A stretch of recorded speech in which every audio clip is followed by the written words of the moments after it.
సాంస్కృతిక సారథి చైర్మన్గా పనిచేసిన 14 సంవత్సరాలు తెలంగాణ ఉద్యమంలో ప్రభుత్వ ఉద్యోగాన్ని టీచర్ ఉద్యోగాన్ని కూడా వదిలేసుకొని ఈ తెలంగాణ కోసం కొట్లాడిన వ్యక్తిగా చెప్తా ఉన్నా సార్. నేను చూసిన కొన్ని నిజాలు మీతో మాట్లాడుతూ ఉన్నా. మీరు చాలా తప్పుడు మాటలు మాట్లాడారు రేవంత్ రెడ్డి గారు. మీరు కేటీఆర్ని పట్టుకొని నీ అవ్వ అని అనొచ్చునా? మీరు అనొచ్చునా సార్? నువ్వు ఒక ముఖ్యమంత్రి కదా, ఏం మాటలు అంత అహంకారమా? అంటే ముఖ్యమంత్రి నేనున్నానా? ఎన్ని రోజులు ఉంటుంది నీ ముఖ్యమంత్రిగిరి? అసలు ఏం తెలుసు? కేటీఆర్ నీ అవ్వ అని మాట్లాడినవు. కేటీఆర్ అవ్వ గురించి నీకేం తెలుసా అని అడుగుతున్నాం రేవంత్ రెడ్డి గారు. తెలంగాణ ఉద్యమంలో ఆ తల్లి కేటీఆర్ గారు వాళ్ళ అమ్మ, ఆ తల్లి ఒక్కరోజు కూడా కంటిన్యూ నిద్రపోలేదు.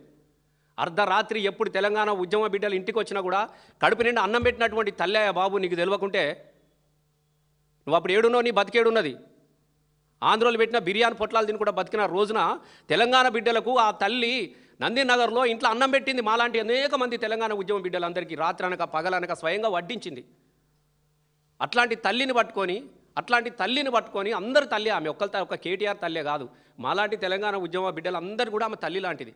అట్లాంటి తల్లిని పట్టుకొని నీ అవ్వ అనొచ్చునా? ఒకసారి మీ అవ్వని అడుగు, పోయి చెప్తుంది, ఉంటే అడుగు నువ్వు. నేను గిట్లా కేటీఆర్ గిట్లా మాట్లాడినాను, ఏమంటుందో నీ తల్లి చీపురు కట్టతం కొడుతుంది, నేను చీపురు కట్టతం కొడుతుంది. ఆడబిడ్డలను అడుగుతుండు, అవునా అని అడుగుతురు. వాళ్ళకి చేతులా ఏమి లేవు, చెక్ చేసి పంపించు. చీపుర్లు ఉంటే నేను నానే చీపుర్లతో కొట్టేటోళ్ళు ఆడబిడ్డలు. ఒక సర్పంచ్ల సత్కార స్థర్మంలో ఒక తెలంగాణలో ఉన్నటువంటి తల్లుల గురించి, అవ్వల గురించి నీ అవ్వ అని మాట్లాడినటువంటి కుసంస్కారం ఉన్నది నీకు. అసలు నువ్వు ముఖ్యమంత్రి అని చెప్పుకోవడానికి చాలా సిగ్గు అనిపిస్తున్నది మాకు. నువ్వు భాష మార్చుకో, తెలుసుకొని మాట్లాడుకోవాలా ఎవరు ఏంది అనేది. నీకు ఎట్లా నేను 100% చెప్తున్నావు, ఇది చివరి ముఖ్యమంత్రి నేను చెప్తున్నా కదా. నువ్వు అన్నో మల్లతాపకు రాని అని కాదు. మరి ఇప్పుడు ఈ 5 ఏళ్ళు ఉండడం చూసుకో నువ్వు. నాకు ఎందుకనంటే నీది మంచి లేదు.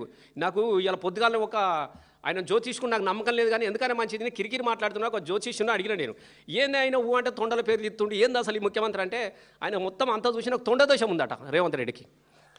తొండదోషం నిజంగా ప్రామిస్ చెప్తున్నది, రియల్గా చెప్తున్నా. తొండదోషం ఉన్నది అటు నాకు.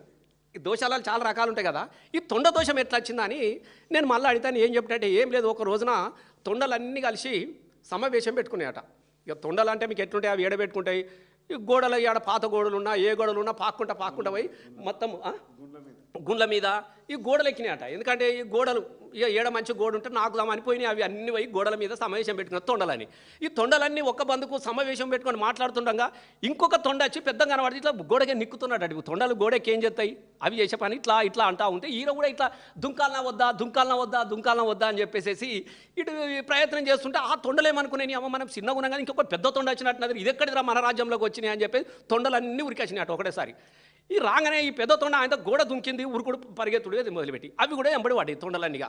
ఇక ఇదురుకా వాళ్ళురుకా అవేమనుకుంటే పెద్ద తొండని అవే అనుకుంటున్నాయి. మన ఆయనకు తెలియదు ఈ రేవంత్ రెడ్డి సార్ అని తెలియదు, వాటికేం తెలుసు ముఖ్యమంత్రి అని. ఈ తొండను చూసి అవి తొండలన్నీ వెనకబడితే పోతా ఆయన పాపం ఎంత దూరం మురుకుతాడు దొరకబట్టుకున్నాయి. అవి ఓ గుండె మీద కూర్చుని పెట్టినాయి.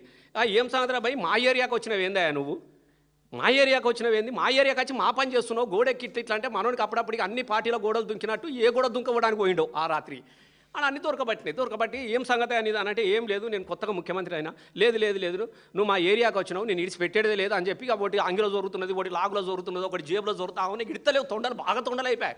దిశ వరకు ఇది జరుగుతుంది మొత్తం మీదెక్కి కూర్చున్నాయి. ఇక అరే నీ దయామావు నేను ఎట్లన్నా నాకు అజ్జయ్యరు కానీ నాకు నేను కొత్తగా ముఖ్యమంత్రి అయినా 4 రోజులు నాకు అవకాశం ఇవ్వనంటే ఇస్తే మాకేంది అవకాశం అంటే ఏం లేదు, పేరుకు మాత్రమే నేనుంటా కానీ మొత్తం మీ పేరు చెప్పుకొని బతుకుతా ముఖ్యమంత్రిగా నేను, మిమ్మల్ని చదవకుండా నేను ఏ సభ పెట్టా అని చెప్పినట్టు తొండలకు హామీ ఇచ్చినాడు. కాబట్టి ముఖ్యమంత్రి ఎక్కడ మాట్లాడిన ఏం చేస్తాడంటే తొండ నువ్వు ఏదన్నది ఆవుకు 4 కాలు, మళ్ళీ తొండి భాష తొండ పేరు తీయకుంటే ఏదన్నా ఉంటుందా అంటే తొండ పేరు అవి వచ్చి కూర్చుంటాయట మనకు కనబడాయి. నువ్వు తొండ మా పేరు ఎత్తకులేదు అనుకో, రాగానే నీ లాగులో చూడతామని చెప్తున్నాయి తొండలు. కాబట్టే తొండలు ఇక తొండ దోషం. అందుకే తెలంగాణ ప్రజలు ఈ తొండ దోషం పోవాలని అంటే పాపం రేవంత్ రెడ్డి గారిని సాగనంతా ఈ తొండ దోషం పోతుంది. మరి ఊకే తొండ అంటున్నాడు కాబట్టి ఉడుములు కూడా బాధపడుతున్నాయట. నువ్వు ఒక తొండలే మాకన్నా ముత్తావంతుందో తొండలు ఎత్తుకుంటే ఇంత పెద్దగా ఉన్న మా సంగతి ఏందట రేవంత్ రెడ్డి గారు. నువ్వు ఊకే తొండలనే అనుకో, ఉడుములు దొరుకుతాయి, అది కూడా జాగ్రత్తగా చూసుకో నువ్వు. మేము ఎందుకంటే ఈ భాష మంచిది కాదు, ఈ పేగులు గీగులు అనేది బూతుల భాష బేతాల భాష మంచిది కాదు సార్. నీకు గొప్ప అవకాశం వచ్చినప్పుడు ప్రజలకు మంచి పాలన అందించండి, 4 మంచి మాటలు చెప్పండి. ఈ వ్యక్తిగతమైనటువంటి దూషణలు అనేటివి ఇది మంచిది కాదు, నీకు మంచిది కాదు, ఇంత అహంకారం కూడా మంచిది కాదు. నీ నడవడి బాగలేదు, నీ భాష నీకు వచ్చిన